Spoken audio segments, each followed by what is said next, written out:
ఇదిగో విను.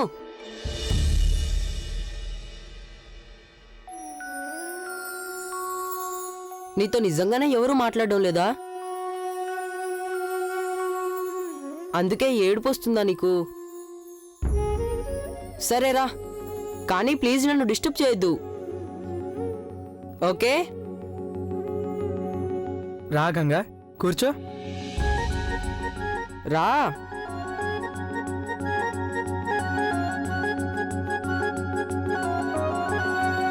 విను, ఇప్పుడు నేను చదువుకుంటాను, నువ్వు మాట్లాడకుండా కూర్చోవాలి. నా చెయ్యి పట్టుకో, నీకు ఒంటరిగా అనిపించదు. నీకు నేనున్నాగా, సరేనా?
దయచేసి క్షమించండి నాన్నగారు. నేను ఇవాళ మీ మనసు చాలా కష్టపెట్టాను, కానీ నేను నిజంగా చెప్తున్నాను, అందులో అసలు నా తప్పేమీ లేదు. అతను ప్రదీప్తో సాగర్తోనే మాట్లాడుతున్నాడు. నేను అతనితో మాట్లాడనే లేదు. తర్వాత తను నా ప్లేట్లోంచి పానీపూరి తీసుకున్నాడు. అందులో నా తప్పేముంది? ఆ బండతనే కారంగా ఉన్నది నాకు.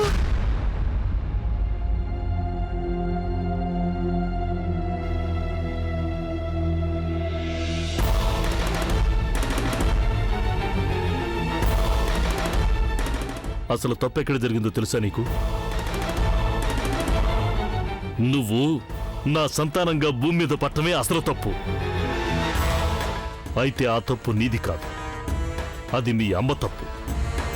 అంతకంటే పెద్ద తప్పు నా తలరాతది. నీ తల్లిలాంటి ఒక స్త్రీని పెళ్లి చేసుకోవాల్సి వచ్చింది నాకు. తను ఒక్కరోజు కూడా నన్ను సుఖపెట్టిన పాపాన పోలేదు. బిడ్డను కూడా కనింది అంటే ఆడపిల్లను. నేను ఏ జన్మలో చేసుకున్న పాపానికి ఆ విధి నా మీద ఇలా పగ తీర్చుకుంటోంది. నా జీవితాన్నే నాశనం చేసింది. అరే, ఎన్నాళ్ళన్నీ కాపలా కాస్తూ కూర్చొని ఎంతకాలం? కూతురు కూడా ఎలాంటిదంటే వాళ్ళమ్మలాగే దుర్గుణవంతరాలు, సిగ్గులేనిది. ఎప్పుడు పడితే అప్పుడు ఎవరితో పడితే వాడితో మాట్లాడవేనా? కొంచెం కూడా సంస్కారం లేదు, కొంచెం కూడా జ్ఞానం లేదు. నీ తల్లిలో ఉన్న దుర్గుణాలన్నీ నీకు కూడా వంటబట్టాయి.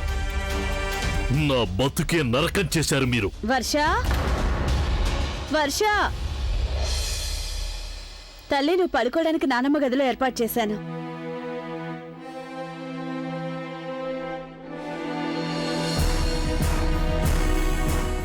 ఏమైంది?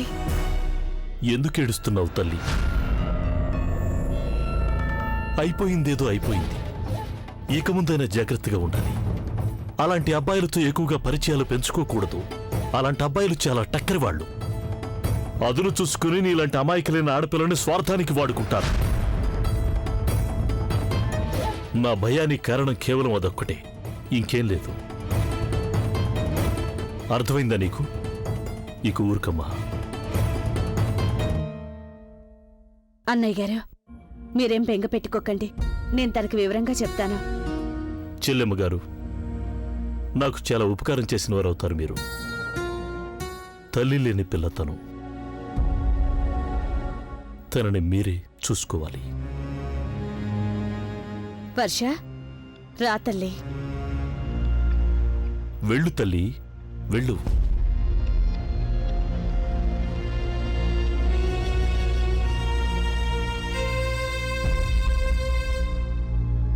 పద.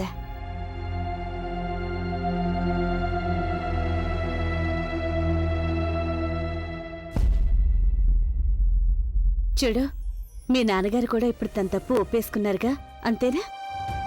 ఆ సమయంలో ఆయన కోపం వచ్చుండొచ్చు. అందులో తప్పే ఉంది చెప్పు?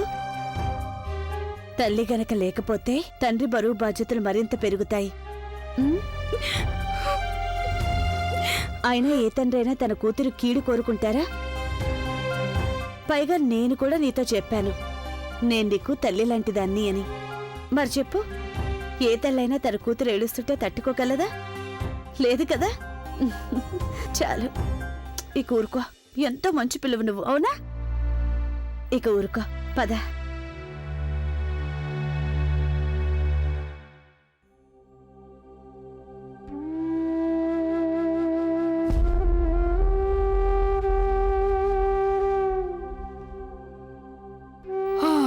రా తల్లి, రా రా రా రా రా. కూర్చో, ఇలా పడుకో.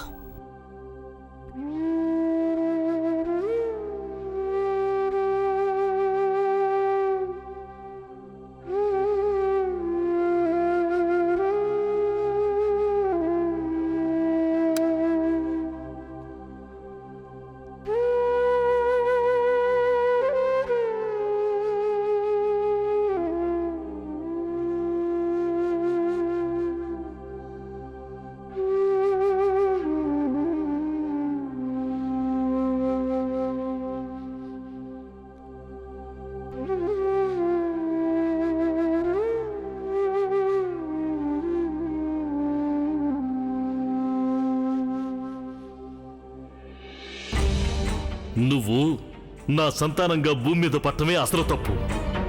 అయితే ఆ తప్పు నీది కాదు, నా తలరాతది.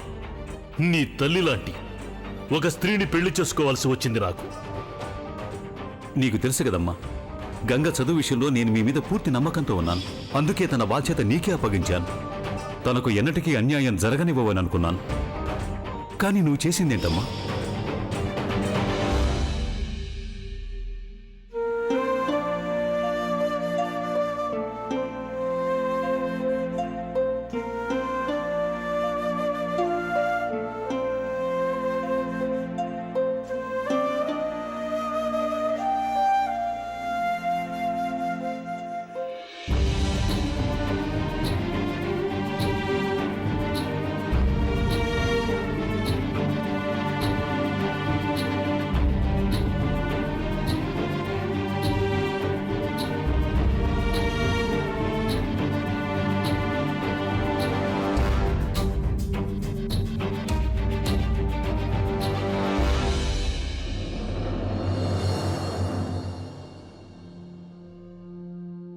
పాలు, పాలమ్మా, పాలు.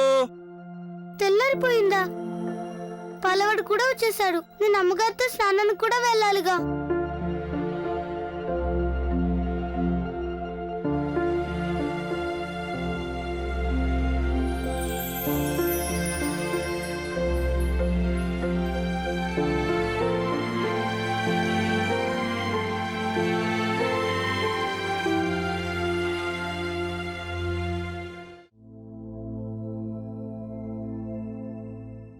అమ్మగారు ఇక్కడ లేనే లేరే. నేను ఆలస్యం చేశాను కదా.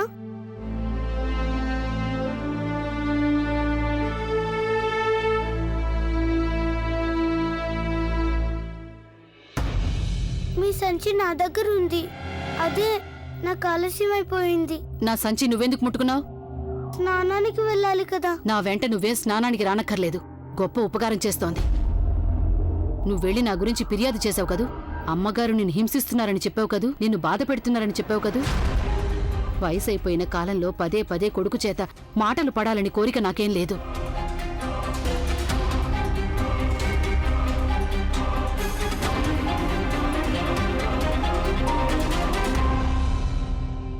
గోవిందయ్య గారు, చెప్పండి. ఇవాళ వకీలు గారిని లేపకండి. రాత్రంతా నిద్రపోలేదు. పొద్దున్నే కాస్త కునుగు పట్టుంటుంది. అలాగే. అత్తయ్య ఇవాళ న్యూస్ పేపర్ వచ్చిందా? ఇంకా రాలేదు. 7:30కు వస్తుంది. ఏదైనా ముఖ్యమైన వార్త? అబ్బే అదేం లేదు. అన్నయ్య గారు బయటికి వెళ్తున్నారా? టిఫిన్ రెడీగా ఉంది, తినేసి వెళ్ళండి. ఒకరిని కలుసుకోవాలి, చాలా ముఖ్యమైన పని. ఇంత పొద్దున్నా? ఒక ఆడపిల్ల తండ్రికి పొద్దున, సాయంత్రం, పగలు, రాత్రి అన్నీ ఒకేలా ఉంటాయి. బెంగగానే ఉంటుంది.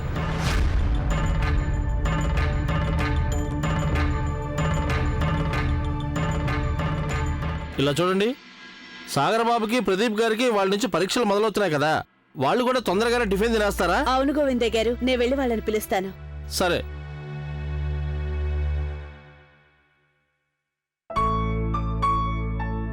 ఇదిగో సాగర్, నీ వస్తువులన్నీ చక్కగా పెట్టేశాను ఇందులో. పదండి, తొందరగా టిఫిన్ చేయండి. డ్రైవర్ మిమ్మల్ని స్కూల్లో దింపుతాడు. ఎగ్జామ్కి లేట్గా వెళ్ళకూడదుగా. మమ్మీ, నాకెందుకు భయంగా ఉంది. నాన్నగారేమో నా రిజల్ట్ గురించి ఎన్నెన్నో అనుకున్నారు. ఒకవేళ నాకు మంచి మార్కులు రాకపోతే? ఎందుకు రావు? తప్పకుండా వస్తాయి. నాకు మా అబ్బాయిలిద్దరి మీద పూర్తి నమ్మకం ఉంది. మీ ఇద్దరికి చాలా మంచి రిజల్ట్స్ వస్తాయి. ముందు టిఫిన్ చేయండి, తర్వాత పెరుగు చక్కెర పెడతాను. పెరుగు చక్కెర దేనికి? పెరుగు చక్కెర తిని వెళ్ళి పరీక్ష బాగా రాయవచ్చని నానమ్మ చెప్పింది. కేవలం ఎగ్జామ్స్ అనే కాదు, ఏ మంచి పనికి వెళ్ళడానికైనా ముందు పెరుగు పంచదార తిని వెళ్తే ఆ పని బాగా జరుగుతుంది. ఇక పదండి.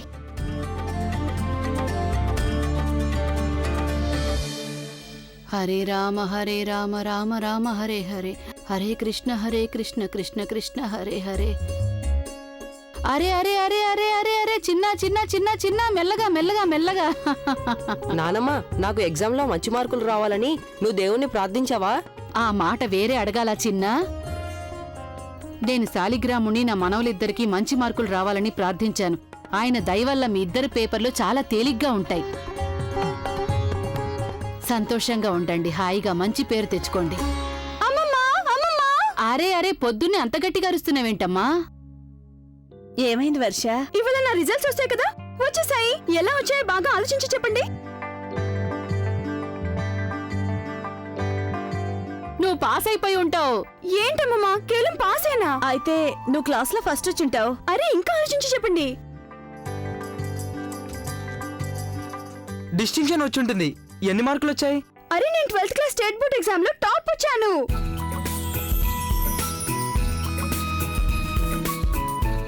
అంటే దాని అర్థం ప్రథమ స్థానంలోనా? గోవిందయ్య గారు, తొందరగా రండి, తొందరగా మిఠాయి తీసుకురండి. మిఠాయి, మన వర్షకి టాప్ ర్యాంక్ వచ్చింది. వావ్ వర్షదనా, కంగ్రాట్స్. నా తరపున కూడా congrats. Thank you so much. నేను ఇప్పుడు నిరంజన్ మావయ్యకి శుభవార్త చెప్పేసి వస్తాను. భలేగా ఉంది. ఇదిగో శాలిగ్రాముడికి దండం పెట్టుకురా. హరే, వెళ్ళిపోయింది పిల్ల.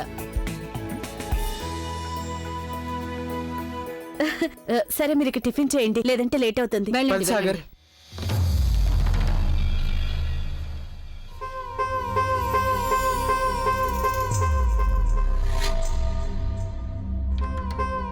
చాలా సంతోషం, చాలా సంతోషం. హరే రామ హరే రామ.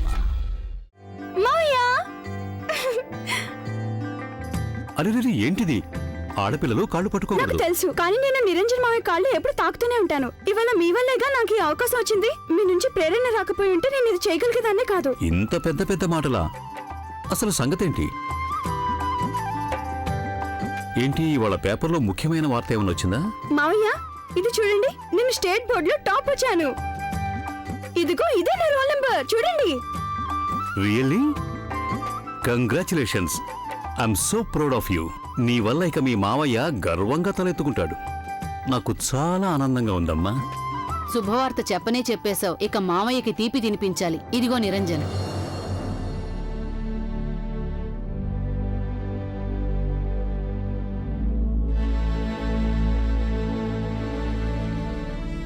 ఏమైందమ్మా?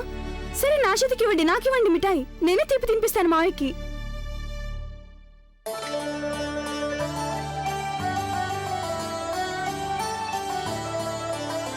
నువ్వు కూడా తిను.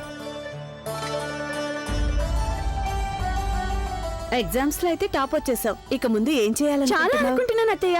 నేను ఇక డిగ్రీ చేసి ఇంజనీరింగ్ పాస్ అవ్వాలనుకుంటున్నాను. ఇప్పుడు చూడాలి ఏమవుతుందో. చూడటానికే ఉంది, అనుకున్నావంటే అయిపోతుంది. అదిగో రానే వచ్చారు అల్లుడు గారు కూడా. రండి రండి బావగారు, మీరు కూడా కొంచెం తీపి తీసుకోండి. శుభవార్త నేను చెబుతుంటే మీరే నాకు తీపి తినిపిస్తారా బావమరిది గారు? ఒకవేళ మీకంటే ముందుగా ఆ శుభవార్త మాకు తెలిసి ఉండొచ్చుగా. అదెలా కుదురుతుంది? నేను రావడానికి ముందుగా మీరేం మాట్లాడుకుంటున్నారు? మీరు ఏ శుభవార్త గురించి అంటున్నారు? వేరే ఏముంది, ప్రతి తండ్రి ఎదురు చూసే శుభవార్తే.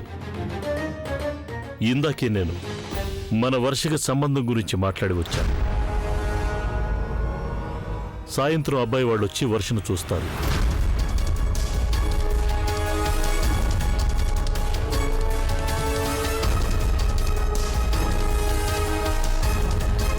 వాళ్ళకి గనుక వర్షం నచ్చిందంటే ఇంకో నెల లోపలే తనకి పెళ్లి చేసేస్తాను.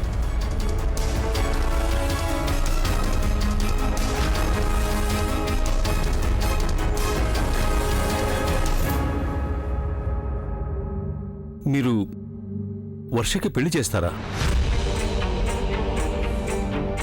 అవును, తనకి 18 ఏళ్లు నిండిపోయాయి కదా, 19వ ఏడు మొదలైపోయింది. పెళ్లి చేయాల్సిన వయసే కదా మరి.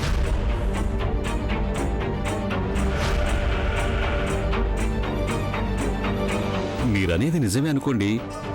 ఒకసారి మీరు వర్షని కూడా అడిగి చూడండి. తనకంటూ కూడా ఏవో కలలుంటాయి, ఆశలుంటాయి. తను ఏం చేయదలుచుకుందో. ఒక మంచి భర్త, సంస్కారవంతమైన కుటుంబం, సుఖకరమైన కాపురం, అంతకంటే ఏం కావాలి ఒక ఆడపిల్లకి?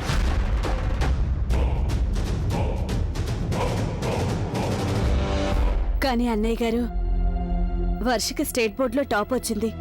పై చదువులు టాప్ అనకండి, ప్రథమ స్థానం వచ్చిందనండి.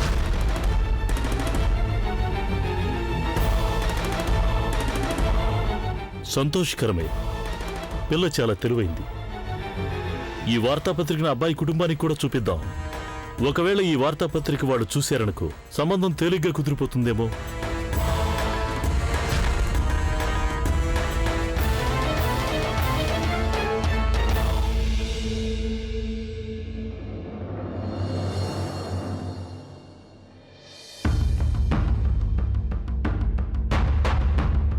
అత్తగారు, పెళ్లి చూపులకు ఎలా రావాలో, ఎలా ఉండాలో కొంచెం వర్షగా నేర్పించండి. అలాగే నేర్పిస్తాలేండి. కానీ అల్లుడు గారు, ఇది హఠాత్తుగా చేయడం కాదా? హఠాత్తుగా ఏంటి అత్తయ్య గారు? పెళ్లి మాటలు ఎన్నో రోజులుగా నడుస్తూనే ఉన్నాయిగా. అసలు నేను ఈ ఊరికి రావడానికి కారణం కూడా అదే. అబ్బాయి వాళ్ళు ఈ ఊరిలోనే ఉంటారు, మీరు కూడా ఈ ఊళ్ళోనే ఉన్నారు. ఇది మా ఊరేగా మరి. ఇంకా అమ్మాయి ఏమో తల్లి లేని పిల్ల కదా. అంటే తన తండ్రి గుండెల మీద ఎంత బరువుంటుందో మీకు తెలియంది కాదు. పైగా రోజులు అసలే బాగాలేవు. నిన్న స్వయంగా మీరే చూశారుగా ఆ అబ్బాయి వర్షతో పరిచయం పెంచుకునే ప్రయత్నాన్ని. మా అమ్మాయి ఎవరి ప్రభావాలకు లొంగిపోవడం నాకు ఇష్టం లేదు. అందుకే వీలైనంత త్వరగా వర్షను అత్తారింటికి పంపి బరువు బాధ్యతలు దించుకోవాలనుకుంటున్నాను. కానీ బావగారు, కేవలం పెళ్లి చేసేస్తే తండ్రి బాధ్యతలు తీరిపోవుగా. ఇంకా తన కూతురి భవిష్యత్తు తనని చదివించాను కదా. 18 ఏళ్ల పాటు పెంచి పెద్ద చేశాను, విద్యాలయానికి పంపాను. ఇంకా ఏం చేయమంటారు? చాలు. ఇకపై తనను చదివించాలా వద్దా అనే విషయాన్ని తన భర్త, వాళ్ళ కుటుంబం నిర్ణయిస్తుంది. ఆ వ్యవహారంలో నేను తరదూర్చను. నా ఉద్దేశంలో మీరు కూడా కొంచెం. బావమరిది గారు, మీ ఆలోచనలకి నా అభిప్రాయానికి నింగికి నెలకి ఉన్నంత దూరం ఉంది. మీరేమో విదేశీ మనిషి కదా, విదేశాల్లో చదువుకునొచ్చారు, ఆంగ్లేయుల శైలిలో జీవిస్తారు. పైగా చాలా పెద్ద వకీలు మీరు. కానీ నేను మాత్రం సామాన్యుడి కదా. మన సంస్కృతి సంప్రదాయాలను నమ్మేవాణ్ణి, సమాజపు నియమాల్ని పాటించే మనిషిని. మీరు వ్యవహారంలో జోక్యం చేసుకోకుండా ఉంటే మంచిది. నేను నా కూతురు భవిష్యత్తుని నా పద్ధతిలో దిద్దుకోదలిచాను. నన్ను వదిలేస్తే మీకు చాలా రుణపడిపోతాను.